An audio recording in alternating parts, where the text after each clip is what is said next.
What up, y'all? This is your boy Shape Speaks, aka Elijah. For those that are new to my channel, make sure you guys hit the like button, hit the subscribe button. And for those that are also new, I normally talk about Marvel and DC related content. And so today I'm going to talk about Black Lightning, Season 4, Episode 5, Book of Ruins, Chapter 1. Now, there's a lot of things that go on, guys. But in particular, I want to touch on two things. One, Tobias Wells' plan coming into fruition. After Jefferson and Lynn have had their back and forth these past few episodes, and then also with them losing Jen. Spoiler alert for those that have not seen the current episode, the last couple episodes. Jen literally dissipates due to her exposure to the excessive amount of force and energy from the ionosphere, which even though she was told not to ever go up there because of this very reason. And so they somehow Jefferson's able to get all her molecules or whatever, her ions, her spirit essentially, and they put it into this machine. And so when they do that, all the matter comes back into, and then it constructs the body again. The only difference is it's not Jen. Jen is in a whole different body. In fact, I'm wondering like who the heck is it, because it's not definitely not Jen. She has a much darker complexion, similar to mine and Jefferson's, and it's almost like she has really kinky hair, really dope, by the way. And I'm just like, what, where's Jen? Who is this woman? Like, who is this art? Like, who is this avatar that's animating this clay? And I guess those are gonna be questions for the next week's episode when it decides to air. And one thing I really want to just know is, I hope Gambi's gonna be all right because his former mistress of his, I should say, love interest, Gambi has come back in.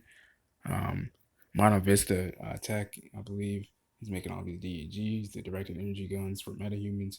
Lala wants a piece of that action. I think his right hand man actually just went down, aka Lady Eve's protege. And so I'm really wondering how that angle's gonna go.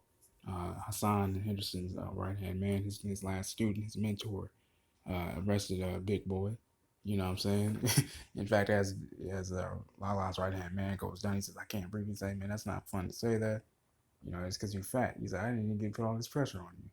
So no, I got asthma. So I think he either passes out or he's passed away. I'm not too sure, but I think Big Boy's honestly pretty much dead, just by how he was just laying there lifeless. And so another thing I want to know too is what is Tobias's big plan? Because like I said earlier, after Lynn and Jefferson went through their whole spat, Jefferson's like, well, this is actually a good thing because now we can figure out what Tobias is really up to, and we can find out. And then also before Jennifer actually dissipated, Wild, which is Grace's superhero name, which I think is really dope. I like how they actually integrated that character into the story this season. It just sucks that this is the last season for that. You know what I'm saying? I was really hoping for like another 2 seasons with Black Lightning, and then they can have their send off. But that's what I've noticed. But like I said, the last couple episodes, the new deputy sheriff, man, she's really ice cold when it comes to the meta. You know, she's looking for someone to blame. I think it's a personal strife with her. Hopefully, they touch on why she has such uh, a disdain for metas. Maybe they touched on that earlier in the earlier episodes. I just didn't catch it, or maybe I wasn't paying too much attention to it. But I could tell that Hassan's not really going to be with this whole thing. Like Hassan didn't even want to be a part of the first ever Metaforce. You saw that his reluctance and his hesitancy because that's just not his thing. He was told by Henderson to always stick by Black Lightning. He's a stand up dude. Black Lightning being a meta, he's off. And you see Hassan's telling his boss like, "Look, I didn't ask for that. I didn't want this. I don't want this. And the chief gave it to him anyway." And so I'm looking forward to seeing what happens next, y'all. Let me know what you guys think in the comment section below, y'all. It's me, Worship Speaks. One love.